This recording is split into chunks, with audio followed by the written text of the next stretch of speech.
These 5 lessons will prove that everything you've ever known about time management has been wrong this whole time, and yes, procrastination is actually good for you. In fact, I spent the past 3 months implementing this exact framework. I'm so much better at time management now. Of course, I'll show you exactly what happened along the way, and this was all inspired by the incredible book 4,000 Weeks by Oliver Burkeman. Hi, I'm Liz. I love reading books and then turning them into fun videos like this. Now, assuming I live to 80, I will get roughly about 4,000 weeks to live, and so will you, and that's the title of the book, basically.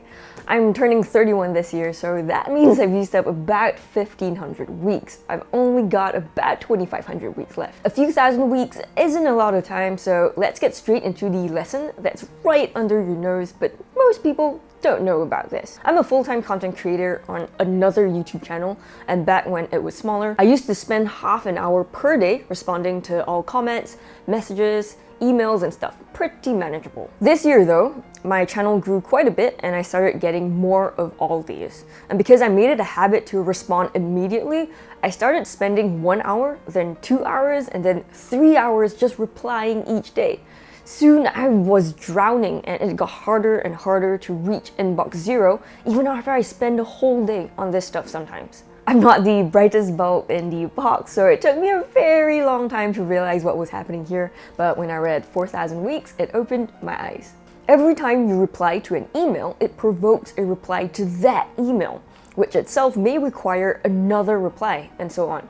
At the same time, you'll become known as someone who responds promptly, so more people will message you to begin with. By contrast, negligent emailers frequently find that forgetting to reply ends up saving them time. People find alternative solutions to their problems, or the looming crisis never materializes. So it's not simply that you never get through your email, it's that the process of getting through your email actually generates more email. This principle is called the efficiency trap. That is the key to take away here. Getting through your email actually generates more email. That's the efficiency trap I was stuck in. Once I learned about this, I went from replying every day to just once a week. And I liked it so much that I even went to once every 2 weeks, then once every 3 weeks, then once a month. Then, at this point in time, I haven't actually gone into my email or social media DMs for more than a month now. And because I was spending less time on all this emailing and messaging, these small urgent tasks, I started to be able to do more of the things I love, like reading books and making videos about them.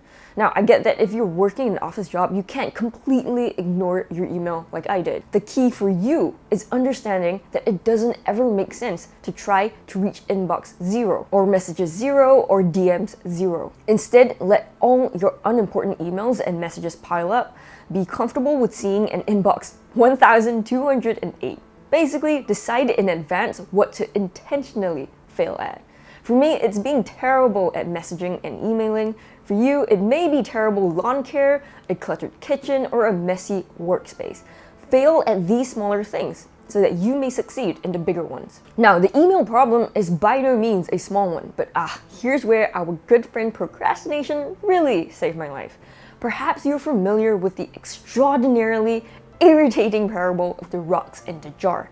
A teacher arrives in class one day carrying several large rocks, some pebbles, a bag of sand, and a glass jar. His pupils, who are apparently rather slow-witted, try putting the pebbles or the sand in first, only to find that the rocks won't fit.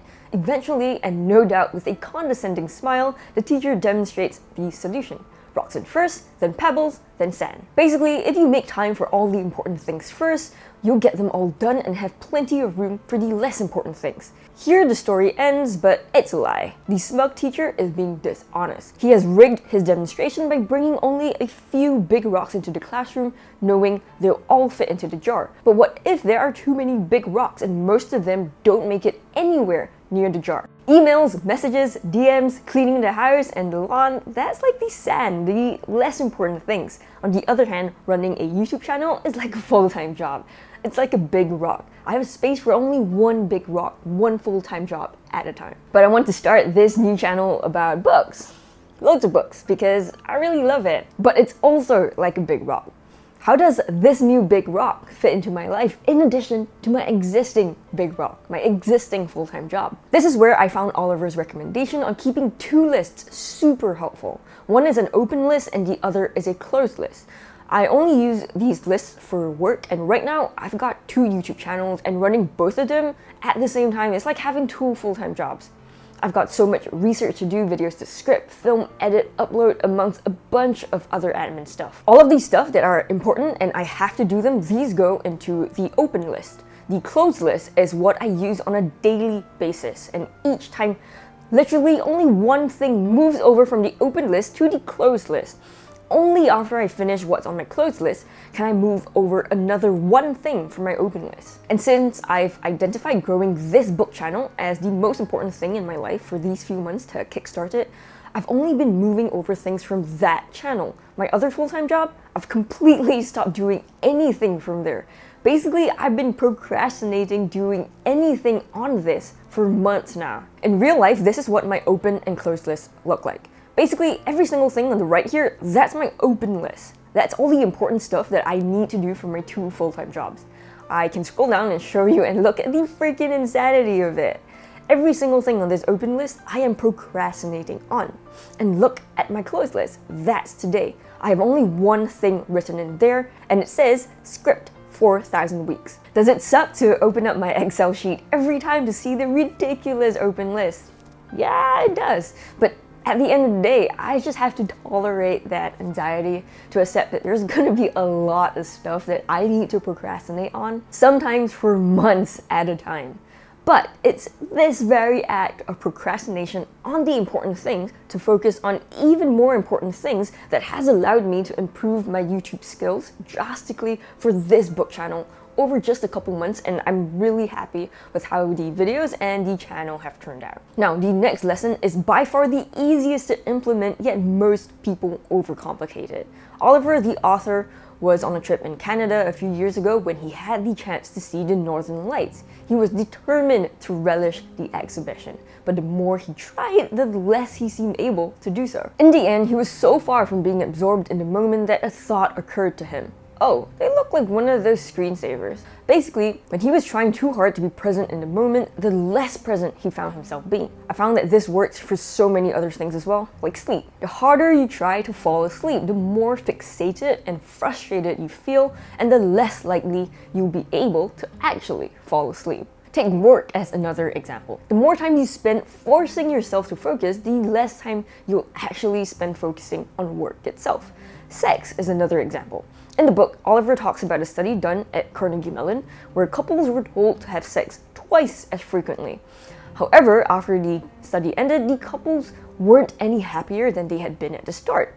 What this shows is that trying too hard to have a more active sex life is no fun at all. Basically, trying too hard to do anything really just like saps the fun out of it. So what I've been doing for the past few months is just like letting my thoughts drift when I'm working without focusing too much on where it should be at any one time. Surprisingly, this made work a lot more fun and sleep a lot easier to come by. It's counterintuitive, but it worked for me, and that is lesson 3, stop focusing so much. Now, the next lesson is by far the most important, but no one other than Oliver is going to tell you this. The other day, I caught myself wondering, should I continue to be a content creator of a small YouTube channel? Is it too insignificant a career? Should I try doing something else like ending poverty or saving lives? Oliver says that most of us force ourselves to have deeply impressive accomplishments in the hopes of having a lasting impact on all future generations. But whenever you feel small and insignificant, remember this.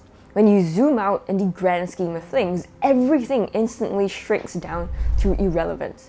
Thankfully, this isn't something to be sad about, but a chance to put down our heavy burdens.